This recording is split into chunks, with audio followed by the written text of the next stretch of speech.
Em janeiro de 2003, eu e uma turma de amigos partimos para a cidade de Porto Alegre, com o objetivo de frequentar o Fórum Social Mundial, sendo que ficamos durante o período de uma semana.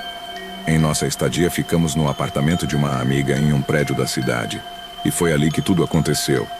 O centro da história não se baseia no objetivo da viagem, mas sim no prédio em que ficamos.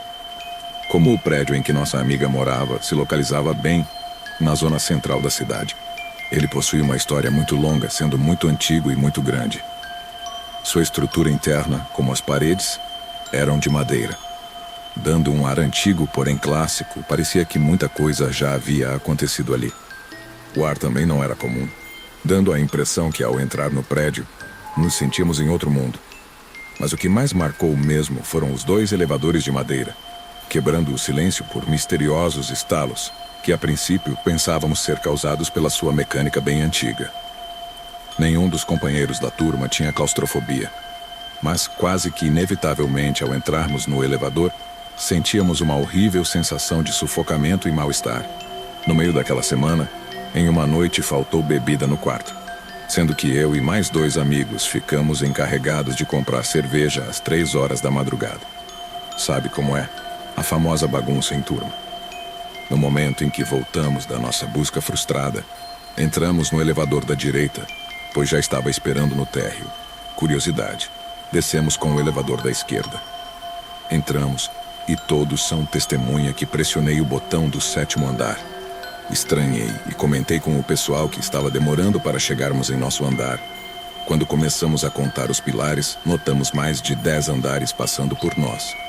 Misteriosamente, o elevador parou no 16º andar, sem abrir as espessas portas de madeira oca. Um terrível silêncio tomou conta do ambiente, enquanto olhávamos um para o outro abismados e ao mesmo tempo buscando alguma explicação para tudo aquilo. De repente, ouvimos um motor acionando com um ruído bem próximo da gente e por isso deduzimos que estávamos perto do último andar do prédio. Conseguimos também ouvir que o elevador da esquerda parou no mesmo andar que o nosso, abrindo suas portas. E segundos depois, abrem-se as portas do nosso elevador. Todos apavorados saem imediatamente do elevador e observam que não tem nenhuma pessoa conduzindo o outro elevador. Então descemos rapidamente pelas escadas até o 7º andar. 2 dias depois, ficamos no prédio novamente durante a noite e em todo o tempo em que não conseguíamos dormir, ouvíamos claramente que os elevadores não pararam de funcionar. E isso tudo já era de conhecimento de toda a turma. Às vezes, alguns ruídos mais altos me despertavam novamente. Na manhã seguinte, resolvemos comentar os fatos para o dono do bar onde tomávamos nosso café da manhã.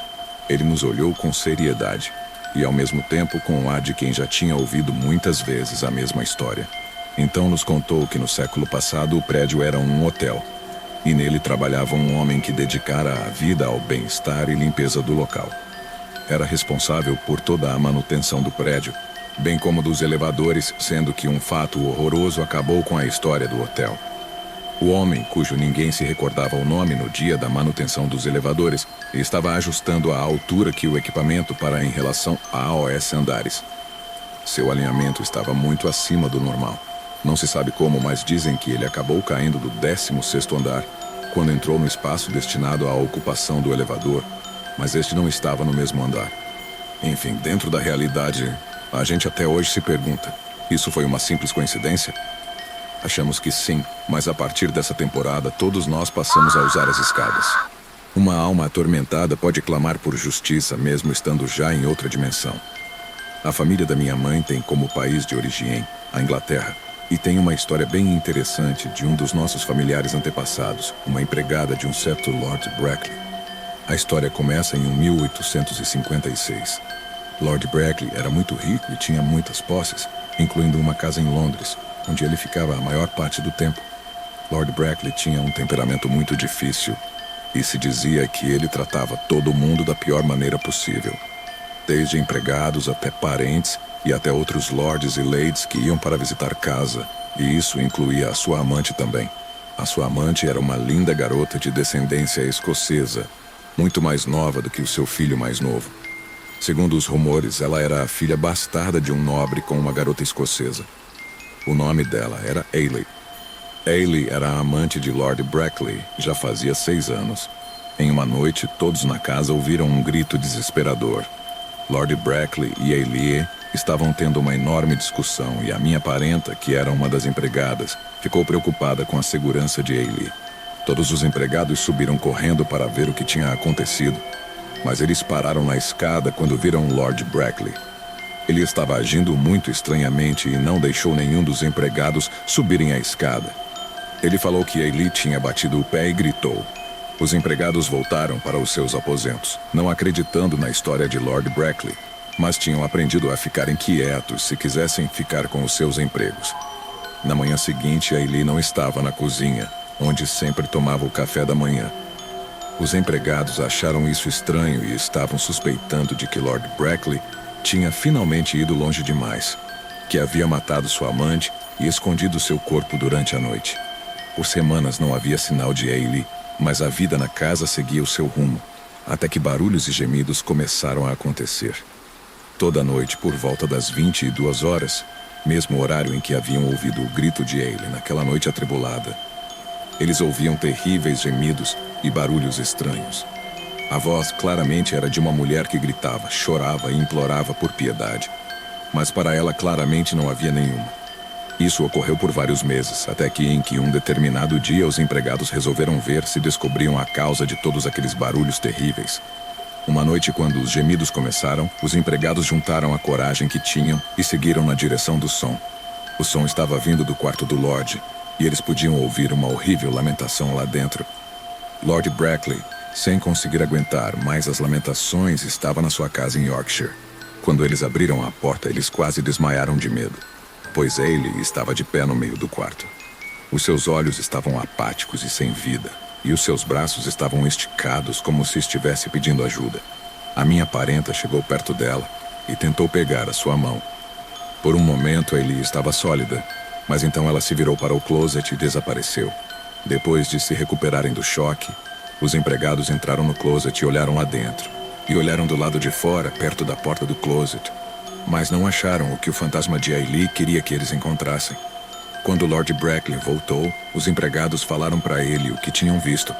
O Lorde ficou branco feito fantasma e no dia seguinte despediu todo mundo e colocou a casa à venda.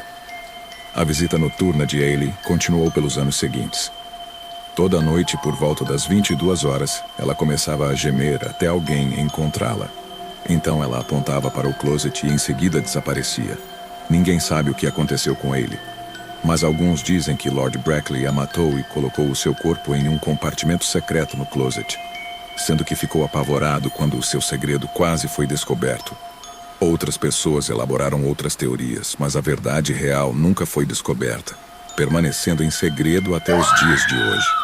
Os olhos de uma criança podem ver além da visão normal das pessoas e nesse momento surpresas podem ocorrer. Há cerca de um ano atrás, a neta de uma amiga faleceu.